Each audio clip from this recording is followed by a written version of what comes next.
Alors la cote parisienne a donc renoué avec les 8000 points, on le disait, à la faveur d'une hausse modérée. Et alors que le bal des publications trimestrielles bat son plein. Oui, tout à fait. C'est la période classique de début d'année qui est en général assez calme et assez favorable. Il faut se souvenir toujours de ce qu'on connaît dans l'autre sens, sous l'effet sell in May and go away.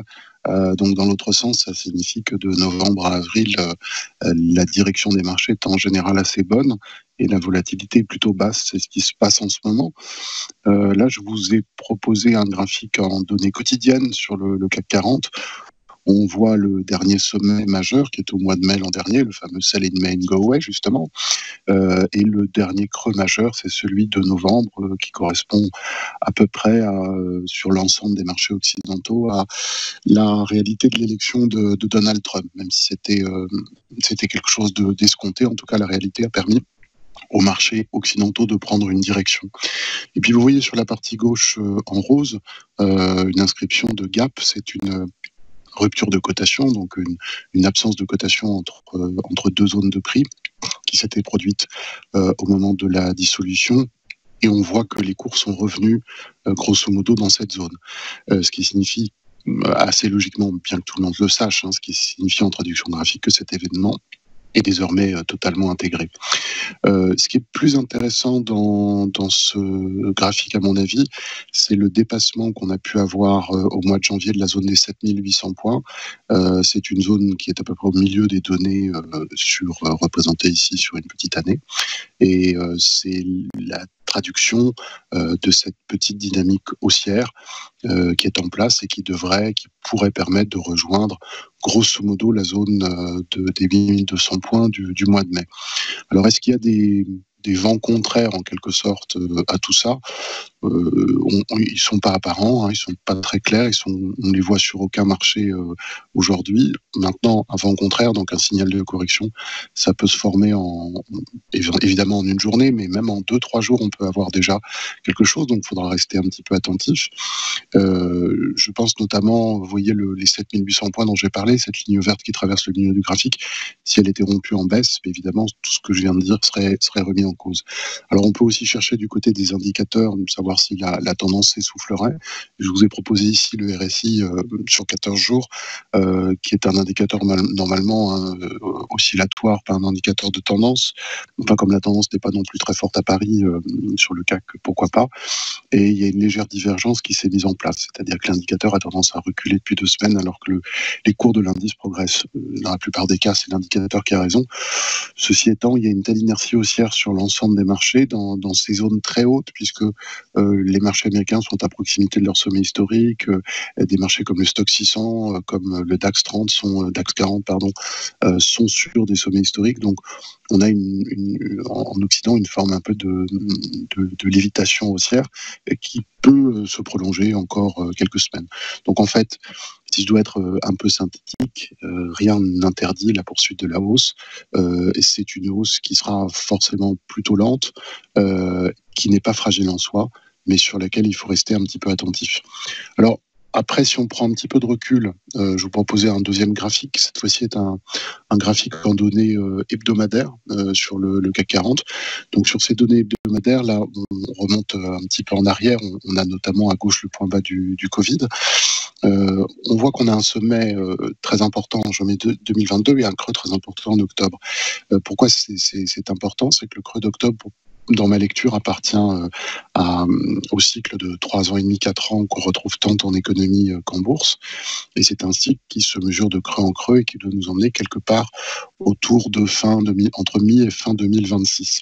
C'est-à-dire c'est la zone du prochain creux d'activité économique.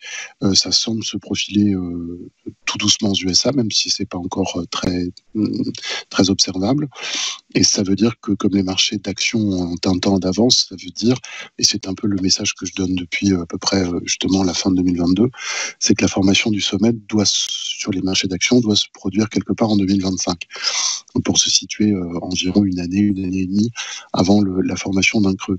Alors, la formation d'un sommet ne signifie pas que entre le sommet et le creux, il y aura par exemple 30 ou 40% de baisse. C'est simplement qu'il peut y avoir un ralentissement de la hausse en 2025 et puis la formation d'une consolidation avec un point bas en 2026. Donc je ne préjuge pas de l'amplitude en disant tout ça.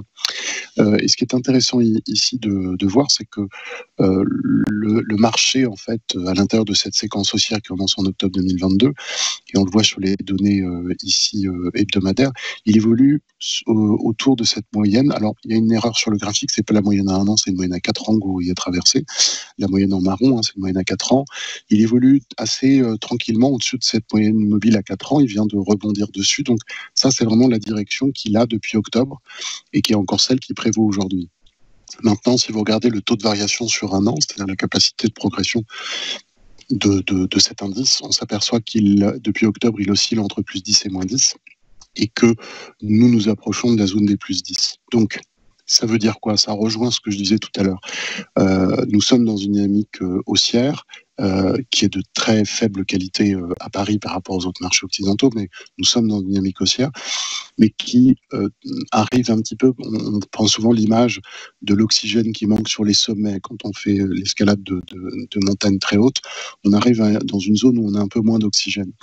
Et c'est ce que traduit justement ce momentum, enfin ce rate of change, ce taux de variation, ce momentum à 1 an, c'est qu'on arrive à un niveau de progression qui est celui qu'on a constaté comme bloquant la progression des cours. Alors, qu'un momentum atteigne 10%, il faut bien rappeler que même s'il reste pendant 3 mois sur ce niveau-là de 10%, ça veut dire qu'on est toujours en rythme annualisé de plus 10%. Ce qui veut dire, par exemple, sur 3 mois, une progression de 2,5%.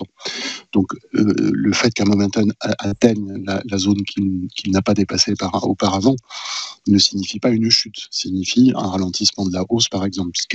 On revient là à nouveau à la partie court terme. Donc, la synthèse de ce deuxième point, c'est de dire...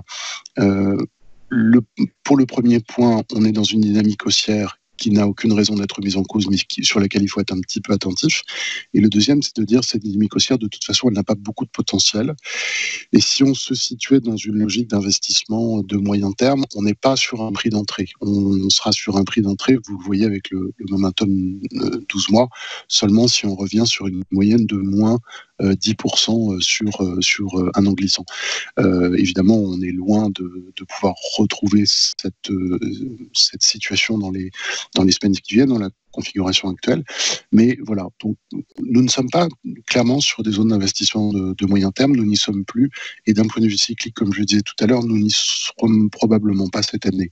Il y a peu de chances qu'on trouve cette année une zone d'intervention pour quelqu'un qui raisonne par exemple à 2 ans, 3 ans, 4 ans, à cause du phénomène cyclique. Donc, profitons du mouvement actuel de hausse, continuons de travailler ce mouvement pour ceux qui font des opérations de court terme, de profiter de la valorisation qui progresse pour ceux qui détiennent un portefeuille, et non, ne changeons pas d'attitude, ne renforçons pas spécialement les positions au motif que l'horizon serait dégagé. À mon avis, ça n'est pas ce qui est dans les cartes, ce qui s'annonce, c'est plutôt un ralentissement de la hausse au cours des semaines qui viennent et le début probablement d'une correction.